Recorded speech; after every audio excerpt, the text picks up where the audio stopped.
ഞാൻ ഇപ്പോൾ വന്നത് എന്താന്ന് വെച്ചാല്, കേരളത്തിൽ നിയമസഭാ തെരഞ്ഞെടുപ്പ് കഴിഞ്ഞ് കുറച്ച് ദിവസങ്ങളായി വൻ കുതിപ്പോടെ ചരിത്ര നേട്ടം നേടി ഇന്ത്യൻ നാഷണൽ കോൺഗ്രസ് അധികാരത്തിലേക്ക്.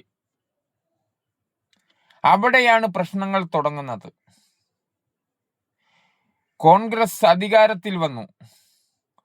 കോടിക്കണക്കിന് ജനങ്ങളുടെ ആഗ്രഹമായിരുന്നു കോൺഗ്രസ് അധികാരത്തിലേക്ക് വരണമെന്ന്. അതില് കോൺഗ്രസ് വിജയിച്ചു, ചരിത്ര നേട്ടവും നേടി.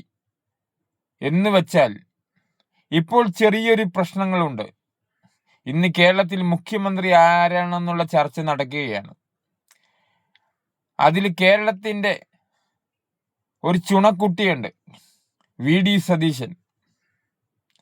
കാസർഗോഡ് തൊട്ട് തിരുവനന്തപുരം വരെ ഓടി നടന്ന് കോൺഗ്രസിനെ കരക്കെത്തിച്ചെന്ന് പറഞ്ഞ് മുഖ്യമന്ത്രിയാകാൻ നിൽക്കുന്ന വി.ഡി. സതീശൻ, അതിലുപരി മലബാറിന്റെ പൊന്നോമന പുത്രൻ, AICC ജനറൽ സെക്രട്ടറി, മുൻ കേന്ദ്രമന്ത്രി, ഇന്ന് ഇന്ത്യയിലെ കോൺഗ്രസുകാരെ എല്ലാം നിയന്ത്രിക്കുന്ന AICCയുടെ ജനറൽ സെക്രട്ടറി, തലയെടുപ്പോടെ എല്ലാ കഴിവും തെളിയിച്ച നമ്മുടെ KC വേണുഗോപാൽ. ഇതിലാര് വരണം മുഖ്യമന്ത്രിയായി? KC വേണുഗോപാൽ മുഖ്യമന്ത്രിയായി വരണം. എല്ലാ കളികളും അറിയാവുന്നവൻ, കേരളത്തിലെ കോൺഗ്രസിനെ തലയെടുപ്പോടെ നയിക്കാൻ ഇന്ന് KC വരണം. അത് ഓരോ കോൺഗ്രസ് പ്രവർത്തകന്റെ ആഗ്രഹമാണ്, KC മുഖ്യമന്ത്രിയായി വരണമെന്ന്.